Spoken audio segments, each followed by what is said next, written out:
और कैसे कैसे हो करना आप? चाहिए। जी मैं बहुत ठीक हूँ। एंड आप अपने फैमिली के साथ सब ठीक है। हाँ, सब बढ़िया है सर। अभी गांव में तो फिर भी माहौल ठीक है। अभी शहर में थोड़ा दिक्कत है, तो वैसे सब बढ़िया है इधर। जी जी। और लॉकडाउन में आपकी प्रैक्टिस कैसे चल रही है कबड्डी की, लाइक आप हाँ, काफी अच्छी चल रही है सर। जैसे मॉर्निंग सेशन होता है हमारा, तो मतलब काफी लंबा ग्राउंड है, बड़ा। तो दूर दूर रह के डिस्टेंस से सभी बच्चे प्रैक्टिस करते हैं। सुबह हम अपनी फिटनेस की जैसे स्पीड ट्रेनिंग और थोड़ा वेट ट्रेनिंग कर लेते हैं, और शाम को थोड़ी हम स्किल करते हैं वार्म अप करके, क्योंकि स्किल जी करना भी जरूरी है कबड्डी में हमारे लिए। और फिट रहना भी जरूरी है, तो सुबह फिटनेस की करते हैं हम। जी। तो नवीन सर, ये मैं इंटरव्यू शुरू करता हूँ। एंड उसमें कुछ क्वेश्चन होंगे जो फैन के पिक्ड हैं, एंड जो हमने बनाए हैं वो आपको पूछेंगे और आप उनका जवाब। जी सर। तो शुरू करें। बिल्कुल। जी। तो नवीन सर, पहला क्वेश्चन ये है कि आपने इतने कम एज में आकर के आ, अपना करियर, कबड्डी करियर इतना अच्छा बनाया है। एंड एक जो भी एक टीम होता है जो इस एज में आकर के वो सपना देखता है कि मैं ये सब करूं, वो आपने ये सब अचीव किया है। तो इस एज में आकर के आपको क्या लगता है, मतलब आप अपने आप को कैसे फील करते हैं, कैसे मोटिवेटेड रखते हैं खुद को परफॉर्म करने के लिए। हाँ, जैसे काफी अच्छा लगता है सर कि आप इतनी कम उम्र में खेल रहे हो। जिनको जैसे टीवी जी पे आप देखते थे कि हाँ मुझे इनके साथ खेलना है, और आप उनके साथ खेलते हो और काफी अच्छा प्रदर्शन भी करते हो, तो फीलिंग काफी अच्छी जी होती है। ये नहीं कि इस उम्र में आके सोच होती है, सोच कभी भी आ सकती है कि हाँ मुझे ये बनना है, मुझे वो बनना है। वो चाहे आप खुद सोचते हो या आपके मम्मी पापा ने बोला कि आपको ये करना है। तो जब खेलना स्टार्ट किया था, तो हमारे कोच साहब हैं जो जगदीश याग, उन्होंने यही कहा था कि जब कुछ सोच के शुरू करो ना, तो यही सोच के शुरू करना कि उस मुकाम तक जाना है। मतलब कि ये नहीं कि 2 साल हुआ तो छोड़ देंगे, नहीं। हमें जो करना है तो वो सिर्फ करना है, वो चाहे 2 साल लगे, 3 साल लगे या 4 साल लगे, जब तक हमें वो टारगेट नहीं मिल जाता हम उसका पीछा नहीं छोड़ेंगे। जी। तो आपने, आपकी शुरुआत कैसे हुई, आपने कौन सी एज में स्टार्ट करी, एंड आपको किसने प्रोत्साहित किया, मतलब कबड्डी ज्वाइन करने के लिए। मेरी एज तब 11 साल थी, और 7th क्लास में था मैं तब। तो सरकार के द्वारा एक स्पैट चलाई गई थी, जिसमें 7 इवेंट होते थे फिजिकल फिटनेस के। और उसमें पर मंथ मतलब 1500 रुपये मिलते थे। और ऐसे ही मैंने बोल दिया कि घर वालों के कि मुझे गेम करना है, ऐसे ऐसे रुपए मिलेंगे अगर सिलेक्शन हुआ तो, लेकिन मुझे वो करना है और मैं करके दिखाऊंगा। स्कूल में जाते थे, लेकिन स्कूल में इतना वो नहीं था कि हाँ पढ़ना है, मुझे अच्छी पढ़ाई आती है। स्टडी में मैं ठीक था मतलब, लेकिन स्कूल में जाने इस तरह करके हम वो ट्रायल देने गए और मेरा सिलेक्शन हो गया था। तो तभी मेरे दादाजी बोले थे कि तू अब खेलने भी लग जा, और साथ में मेरे कोच ने दिया कि हाँ तू फिट है, तेरा इसमें सिलेक्शन हुआ तो तू काफी कुछ कर सकता है। तो इस वजह से मैंने खेलना स्टार्ट किया था। बहुत अच्छी बात है। एंड आपके माँ बाप, मम्मी पापा का सपोर्ट कैसा रहा आपके, क्योंकि कबड्डी एक ऐसा गेम है जिसमें इंजरीज बहुत ज्यादा होती है। एंड इसको एज अ करियर बनाना, मतलब बहुत से लोग सोचते हैं इस बारे में। तो उसमें आपके मम्मी पापा का कैसा सपोर्ट रहा आपको। देखिए, स्टार्टिंग में सब मना करते कि रहने दे, क्या करेगा खेल के, चोट लगेगी, वो है टूट जाएगा। पढ़ाई कर ले, पढ़ाई में अच्छी नौकरी भी है। क्योंकि पहले कब जब स्टार्ट किया तब कोई जानता नहीं था कबड्डी को इतना, क्योंकि बाद में आई थी प्रो कबड्डी भी। तो घर वाले ये बोलते थे कि जी क्या करेगा खेल के, चोट लगेगी, वो है। लेकिन मैंने ये बोला था कि मम्मी करने दो, मेरे दादाजी काफी सपोर्ट था। तो घर वालों ने ये बोल दिया ठीक है, जो तेरा मन वो करे वो कर ले, लेकिन जो भी करे ना सच्चे मन से करना, कि हाँ मुझे सिर्फ या तो पढ़ाई करनी है या गेम करना है। तो उसी के साथ मैंने गेम ही चुना था, और साथ साथ में थोड़ी पढ़ाई जरूरी थी, इसलिए स्कूल में भी जाते थे। तो नवीन सर, मैं आपको एक फोटो दिखाता हूँ आपकी। ये आप आपके आइडल के साथ है, अजय ठाकुर जी के साथ। ये फोटो है वो। जी सर। तो इसके बारे में आपकी क्या मेमोरीज हैं, ये जो फोटो है? ये फोटोज हमारी जब गेम हुए थे अजय भैया के गांव में गए थे हम, जी। 2016 की बात है ये शायद। तो इनके गांव में गेम हुए थे हमारे 50 kg के आसपास के। तो वहीं पे जी। चीफ गेस्ट आए थे भाई साहब, और वहीं से पहली बार मैं जब भाई साहब मिला था, नहीं तो मैंने पहले टीवी पे ही देखा था। और काफी अच्छे लगते थे, इनकी जो स्किल है, फुटवर्क है, काफी अच्छा लगता है, मैं काफी पसंद करता हूँ। तो उनके पहले आपने जब उनको मिला तो आपके पहले शब्द क्या थे अजय ठाकुर जी के साथ? क्या जब कहा उनसे आपने मिला उनको? मतलब कुछ निकला नहीं, बस मुंह से, मतलब थोड़ा सीरियस होता है कि ओ माय गॉड, जैसे सपना होता है कि इनसे मिल लिया है। तब बच्चे थे, इतना पता नहीं था, बस उनके मुंह की तरफ ऐसे ही देख रहा था, ओ मैं इनसे मिल रहा हूँ, इनके पास खड़ा हूँ। तो काफी एक्साइटेड था, बस फीलिंग थी बहुत ज्यादा। जी जी जी। और आपने 44th junior national kabaddi championship में गोल्ड मेडल आपका है, जिसमें Sai sports authority of India से आप खेले थे। जी सर। तो प्रो कबड्डी में जो आपका सिलेक्शन हुआ, क्या वो उस आधार पे हुआ था? एंड उसमें क्या एक्सपीरियंस था आपका? हाँ बिल्कुल, जैसे ये रजिस्टर कबड्डी प्लेयर का रजिस्ट्रेशन होता है, कार्ड होता है, उसमें सभी की डिटेल होती है। पहले मैं सीनियर नेशनल जूनियर नेशनल खेला हूँ दो, हरियाणा की तरफ से। फिर लास्ट ईयर 44 खेला था साई की तरफ से। पहले हरियाणा से मेरा सिल्वर मेडल था दोनों में।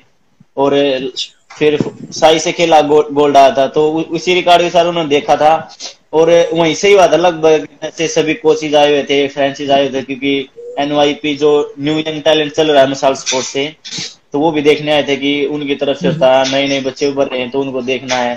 तो उनकी तरफ से फोन आता कि हाँ भाई तुमने ट्रायल नहीं दी, तू सीनियर तो खेला नहीं, तू जो तो तुमको यहाँ पे आना पड़ेगा। और मुझे मुंबई बुलाया गया था उस कैंप के लिए। 2 महीने हम वहां रहे जी। थे, और उसी के द्वारा मैं सिलेक्शन हुआ। तो ऐसे टूर्नामेंट्स का इम्पोर्टेंस क्या होता है? मतलब ऐसे टूर्नामेंट्स इम्पोर्टेंट क्यों होते हैं हमको एज अ कबड्डी प्लेयर और अपना करियर बढ़ाने के लिए? देखिए, हर जगह होते हैं जूनियर बच्चे हैं जो उनको सीनियर, एक तो जैसे सरकार द्वारा में राशि मिलती है, वो हमारे जैसे कोई भी मेडिकल किट या वो खाने पीने सामान उसमें काम आती है। और जो हमारा पूजा सर्टिफिकेट बनता है, उसके आधार में जॉब मिलती है। देखिए, सभी लो फैमिली से खेलते हैं, तो जॉब तो सभी को जरूरत होती है, घर की और खुद की सुविधाएं भी रखनी होती है। तो ये खेलना भी जरूरी है, और ये ताकि एक दूसरे को जानते हैं। और कबड्डी इतनी आगे जा रहा है, तो हमें भी काफी कुछ सीखने को मिलता है कि टूर्नामेंट में कैसे खेलते हैं, और सीनियर के साथ कैसे खेलना है, एक दूसरे को जानते हैं। तो कंपटीशन का पता चलता है कि हाँ अब इस लेवल पे खेल रहे हैं तो उस लेवल पे जाना है और अच्छा करना है। तो कंपटीशन भी बहुत जरूरी है। जी।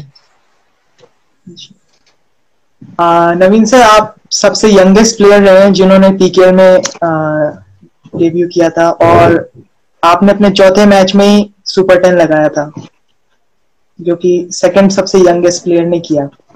एंड सीजन 7 में आते आते आपने 22 सुपर 10 लगा दिए, 21 जिसमें से कंटिन्यूस थे। तो ये कंसिस्टेंसी, ये जो लगातार पेस पे आपने सुपर 10 किए हैं, उसका उसके पीछे का राज क्या है? मतलब आपने वो कैसे पॉसिबल किया?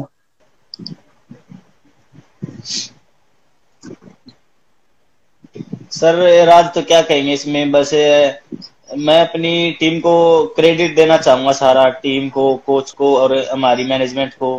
क्योंकि हमारे जो ट्रेनर थे, डॉक्टर थे, उन्होंने काफी फिट रखा है। इतना लंबा सीजन खेला है, मतलब इतने ज्यादा मैच खेले हैं, और उसमें फिट रहा हूं मैं। तो उन्हीं की वजह से जो उन्होंने फिट रखा है। और मेरी टीम ने काफी सपोर्ट किया है मुझे। अगर आउट होता था तो मुझे जल्दी रिवाइव करवाते थे।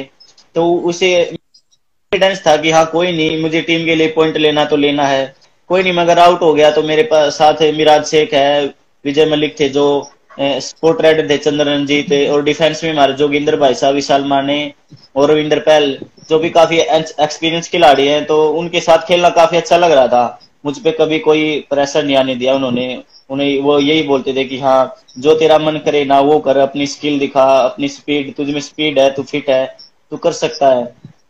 तो यही एक कॉन्फिडेंस था कि हाँ मैं जब भी जाता था तो यही सोचता था कि अपनी टीम को पॉइंट की जरूरत है, मैं लेके आऊंगा। अगर अगर मैं आउट हो गया तो टीम मुझे रिवाइव करवाएगी। एक यही कॉन्फिडेंस था कि मुझे खुल के खेलने का मौका मिला और मैंने अपनी टीम के लिए काफी अच्छा किया। तो दबंग दिल्ली का सीजन जब से आप ज्वाइन किया है, दबंग दिल्ली क्वालिफाई करी है दोनों सीजन्स, एंड लास्ट सीजन आते आते तो फाइनल तक पहुंच गई थी, लेकिन फाइनल में थोड़ा सा चूक हो गया। तो उस टाइम आपका क्या फीलिंग था, एंड आपने अपने बलबूते तक फाइनल तक लेके गए, लेकिन वो चीज नहीं हो पाई। देखिए सर, अकेला तो मैं भी कुछ नहीं कर सकता था, टीम की सपोर्ट थी। और टीम ने जितने भी मैच खेले फाइनल को छोड़कर, मतलब काफी अच्छे और आउटस्टैंडिंग खेले हैं।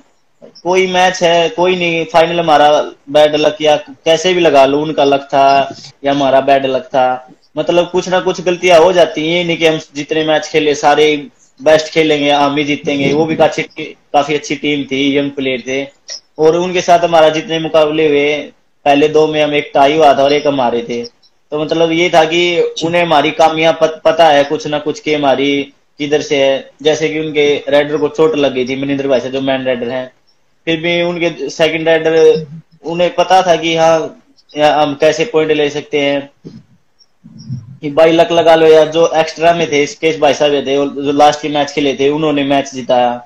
तो ये नहीं होता कि हाँ हमारी टीम ने जानबूझ कुछ नहीं आया। कभी कभी हो जाता है कि सभी मैच नहीं खेले जाते, एक मैच कभी अच्छा चला जाता, कभी वो गेम अप डाउन होता है। तो यही था कि बस हमारी हमसे भी गलतियां हुई हैं बहुत ज्यादा डिफेंस में। तो खुद की गलती मानेंगे और आगे इस गलती को सुधारेंगे। तो आपके सबसे सीनियर प्लेयर और जो कैप्टन रहे दबंग दिल्ली के, जोगिंदर नरवाल जी, उन्होंने आप लोगों को कैसे मोटिवेट किया उस टाइम पे जब आप फाइनल जीत नहीं पाए थे? तो उस टाइम पे उन्होंने आपको क्या कहा? उन्होंने यही कहा था कि कोई नहीं, मैच है, ये तो आते जाते रहते हैं। अब नहीं तो अगले सीजन देख लेंगे। हौसला नहीं हारते कभी, क्योंकि अभी बहुत उम्र पड़ी है, बहुत आगे जाना है, बहुत लंबी जर्नी है। अभी तो गेम आते ही रहेंगे जाते रहेंगे, हार जीत होती रहती है। अब दो टीम में कोई एक तो जीतेगा। लेकिन अपना कभी हौसला डाउन नहीं होने देना। मतलब कि कोई नहीं, हार गए तो ये सोचना कि हाँ जो हमने गलतियां की है ना, अगली बार उन गलतियों को सुधारेंगे और जीत के दिखाएंगे। एंड अभी रिसेंटली जो हुआ था, सीनियर नेशनल्स हुआ था जयपुर में, वहां पर उस टूर्नामेंट में, पूरे टूर्नामेंट में आप सबसे हाईएस्ट स्कोरिंग लीडर रहे हैं। तो उस टूर्नामेंट में आपने सर्विसेज से खेला, एंड तो कैसा लगा? और दूसरी बात कि आप उस चीज को कैसे डिस्क्राइब करेंगे कि सीनियर नेशनल्स खेलना और प्रो कबड्डी खेलना दोनों अलग अलग है, तो किस वे में अलग है वो? देखिए जैसे हमारी टीम होती है यहाँ पे, सभी अलग अलग आते हैं। मतलब प्रो कबड्डी जी में कोई किस स्टेट से होता है, कोई किस स्टेट। ऐसे ही थोड़ा सीनियर नेशनल है कि अब हरियाणा की टीम है तो सभी हरियाणा से आते हैं या वो ऐसे आते हैं। लेकिन थोड़ा फर्क ये है कि हम जहाँ वहाँ पे देखेंगे तो टीवी पे थोड़ा लाइट वगैरह अलग होती है, सिस्टम चारों तरफ पब्लिक होती है, वो होता है। तो थोड़ा अलग ही माहौल होता है कि टीवी पे सब देख रहे हैं। जैसे स्टार्टिंग में आता तो माइंड में होता है कि हाँ भाई वहां पे सब देख रहे हैं, अगर गलत किया तो बाहर हो जाएंगे हो जाएंगे। लेकिन सीनियर लास्ट में कुछ नहीं भाई, कि हमें अपनी टीम के लिए खेलना, वहां पे भी हमें टीम फिलहाल लगभग सेम ही होता है। जिसको खेलना है वो तो खेलेगा। बाकी सबकी ये होती है कि हाँ कहीं मुझे बाहर ना बैठा दे, कोई मिस्टेक हो जाए ये वो। लेकिन जहाँ भी खेलेंगे, जहाँ जिससे भी खेले तो अपनी टीम के लिए खेलना और अपनी टीम को जिताना, बस यही सोचते हैं। जी जी। एंड उसी टूर्नामेंट में हमने आपकी टीम में संदीप कंडोला को वापस आते हुए देखा, जो कि सीजन 2 में एक बहुत ही नामी डिफेंडर थे। तो उनसे आपका इंटरेक्शन कैसा रहता है, एंड वो आपसे कैसे जुड़े हुए हैं? हाँ काफी अच्छे दोस्त हैं वो, ऐसे तो मेरे सीनियर हैं वो। और उन्हें देखा भी है, और हम एक साथ ही जॉब करते हैं एयरफोर्स में, हमारे साथ ही रहते हैं। रूममेट है मेरा वो, हम साथ ही रहते हैं। मतलब एक दूसरे से बातचीत करते हैं प्रैक्टिस टाइम। मैं उनको रेडर के बारे में बताता हूँ, वो मुझे डिफेंडर के बारे में बताते हैं कि कैसे बचना है, कहाँ तुझे टैकल कर सकता है। उन्हें काफी अच्छा मतलब पता है सभी का। तो ये हमारी लाइफ में जरूरी है कि हम एक दूसरे सीखे, वो चाहे जूनियर हो या सीनियर। तो सोच दूसरों से बहुत अच्छी होती है, क्योंकि जो उन्हें पता है वो हमें नहीं पता, और हमें पता है वो उन्हें नहीं पता। तो एक दूसरे से सीखना, मिलजुल के रहना काफी अच्छा है कबड्डी में, और ये हमें आगे तक लेके जाएगा। एंड वन मोर थिंग, आप साउथ एशियन गेम्स 2019 में आपने गोल्ड मेडल जीता, इंडिया के लिए, कलर इंडिया का कलर पहना आपने। तो उस टूर्नामेंट की ऐसी कौन सी याद है जो आपको याद है, अभी भी याद आती है, एंड कैसा रहा वो सब एक्सपीरियंस? सर काफी अच्छा था, और फीलिंग काफी अच्छी थी। सबसे बेस्ट मोमेंट मेरा ये था कि एक तो पहला मैच खेला मैंने, जो श्रीलंका के पहला साथ था, प्लेइंग सेवन में आ। और दूसरा था कि हमने पाकिस्तान के साथ खेला। जैसे कि क्रिकेट में भी होता है कि मतलब कैसा भी हो, लेकिन भारत पाकिस्तान टीम काफी अच्छा, वो एक्साइटेड होता है कि हाँ भारत पाकिस्तान का मैच है, भारत पाकिस्तान का मैच है, और उनके साथ खेलना चाहता था मैं कि कैसी फीलिंग होती है। तो काफी अच्छा लग रहा था जब हमने पाकिस्तान के मैच के साथ खेला और एक तरफा हम जीते, और फाइनली जीतने के बाद तो फीलिंग ही अलग थी सर। बहुत ज्यादा प्राउड मोमेंट था हमारे लिए वो। जी। ऐसा कोई और ऐसा कोई और टारगेट है आपका कि आप जो अचीव करना चाहते हैं आने वाले टाइम में, एंड कबड्डी के थ्रू, या कोई और टारगेट आपका? टारगेट तो देखो सर कभी खत्म नहीं होते। हाँ जैसे पहले ये सोचते कि जो मिल जाएगी, जो मिल गई, अब हमें प्रो कबड्डी खेलना, प्रो कबड्डी खेल गए, इंडिया के लिए खेलना, वो खेल गए। लेकिन सभी के लिए एक लक्ष्य होता है कि हाँ हम अपने इंडिया के लिए खेलेंगे, गोल्ड मेडल देंगे। तो ये नहीं कि हम एक एक मेडल देंगे और पीछे हट जाएंगे, नहीं। जब तक वो सकेंगे, फिट रहेंगे और अपने देश के लिए खेलेंगे और खेलते रहेंगे और उनको मेडल देंगे, बस यही सोच के हमें आगे बढ़ते रहना है और ज्यादा कोशिश करनी है। तो दबंग दिल्ली में आपके फेवरेट टीममेट कौन थे, आपके फेवरेट पार्टनर? देखिए वैसे तो सभी अच्छे थे, मतलब सभी से मिलजुल के रहते हैं सभी एक दूसरे को। क्योंकि दबंग दिल्ली में हम ज्यादातर काफी बच्चे ही थे। एक दो मतलब जी। जो खेल रहे थे उनको सीनियर छोड़ के सभी एनवाईपी के द्वारा ही आए हुए थे। और रूममेट मेरा विजय मलिक था, काफी अच्छा दोस्त था। और वैसे हमारे जैसे रविंद्र भाई साहब काफी फनी है, मतलब हमेशा साथ में रहते हैं। और जोगिंदर भाई साहब है, सभी हमें जैसे उनके हम छोटे भाई या छोटे बेटे जैसे लगा लो, क्योंकि उनका बेटा भी हमारी एज का है, जोगिंदर भाई साहब। तो सभी काफी मिलजुल के रहते थे, एक दूसरे को पूछते रहते थे, बताते रहते थे। और मतलब मिलजुल के ही रहते थे हमेशा। हम हंसी मजाक कर लेते थे एक दूसरे से, कोई दिक्कत नहीं। जी। तो नेक्स्ट सीजन आपकी क्या उम्मीद है? आप दबंग दिल्ली से खेलना चाहते हैं, एंड अगर खेलेंगे तो लाइक उसमें क्या उम्मीद रहेगी आपको अगले सीजन के लिए? देखिए 2 सीजन हुए हैं, दिल्ली से जुड़े हैं, काफी अच्छे हैं, अटैचमेंट उनके साथ है, काफी अच्छा व्यवहार उनका, सभी अच्छे हैं, कोच या मैनेजर को लगा के। मतलब जैसे होता है कि हाँ मेरी टीम बेस्ट है।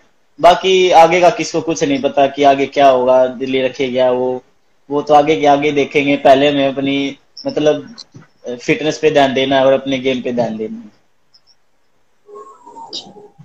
जी, thank you so much Naveen for joining us, and बहुत अच्छा लगा आपसे बात करके। एंड ये मेरा सेकंड इंटरव्यू है आपके साथ। आपको मैं जयपुर लेग में मिला था, अगर आपको याद हो तो। बिल्कुल एंड सर, मैंने इस आपको। टाइम हाँ सर। जी, तो बहुत अच्छा लगा आपसे बात करके, एंड यही दुआ है कि थैंक यू आप सर। अपने फैमिली के साथ अच्छे रहें, खुश रहें, एंड बिल्कुल। हो सके तो आने वाले टाइम में और अच्छी तरह परफॉर्मेंसेस करें, एंड इंडिया के लिए बिल्कुल। आप बहुत अच्छा करें, ये मेरी दुआ thank you sir. Stay home, stay safe. है। Thank you so thank much. Thank you so much. तो गाइस, बहुत अच्छा रहा नवीन कुमार के साथ हमारी बातचीत करना, एंड ऑल बहुत सारी बातें जानने को मिली, एंड बहुत अच्छा लगा उनसे बात करके वापस मुझे। तो यही था सेकंड हमारा live session, and thank you so much once again for joining.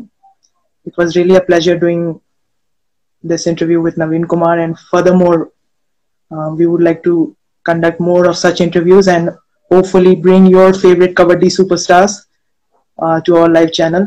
And thank you so much guys for watching. आप सब भी सेफ रहिए अपने घर में, एंड हो सके तो जितना हो सके अपने फैमिली के साथ टाइम स्पेंड कीजिए, एंड खुशी खुशी अपने जो एक्टिविटीज हैं घर के, उनमें आप उनकी मदद कीजिए।